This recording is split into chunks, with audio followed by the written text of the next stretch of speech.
and thanks for downloading this week's iCycle 1000. This week, getting ready for Goliad, reasons to ride, rules of the road, how not to get hit by cars, the iCycle 1000 part of the day, and race day weather for Goliad.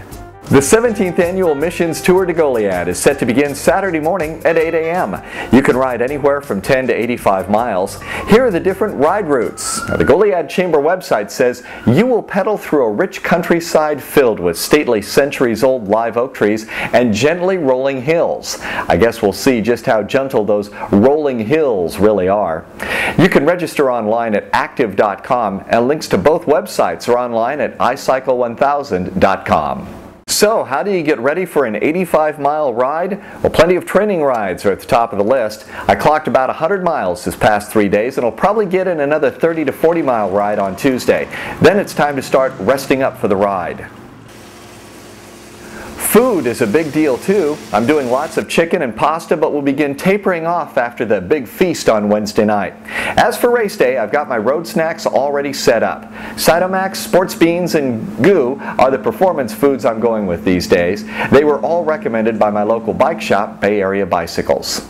Last week you saw some numbers from oneworld2wheels.org about the health benefits of cycling. Now how about some financial numbers? The website says the U.S. could save 462 million gallons of gas a year by increasing cycling from 1 to 1.5%. The public service website from Trek Bicycles goes on to say each U.S. rush hour, auto commuters spend an average of 50 hours a year stuck in traffic, and in 2003, cars stalled in traffic wasted 5 billion gallons of gas. Cycling doesn't just make sense, it makes sense.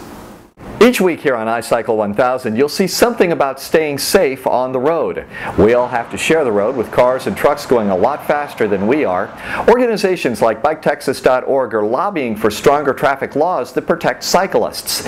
Another website, BikeSafe.com, has a great story about the 10 ways not to get hit by cars. The website's author, Michael Bluejay, starts off by explaining what he calls the right cross. He says the most common way to get hit is when a car is pulling out of a side street, parking lot, or driveway on the right. Either you're in front of the car and the car hits you, or the car pulls out in front of you and you slam into it.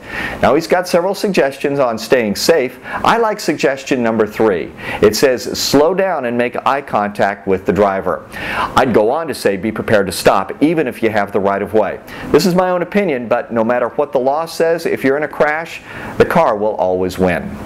This week's iCycle 1000 part of the week was last week's example. Most modern bicycles come equipped with a cassette, but this one doesn't play music.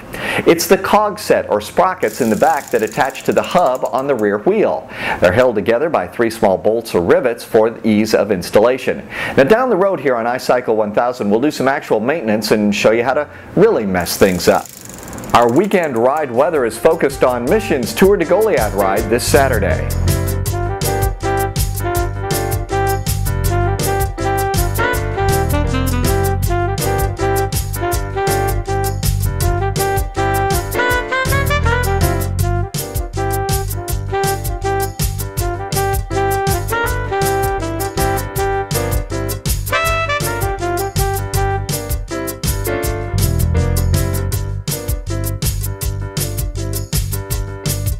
That's iCycle 1000 for this week. Thanks for the download, and we'll see you on the road in Goliad, and we'll see you next week here on your iPod.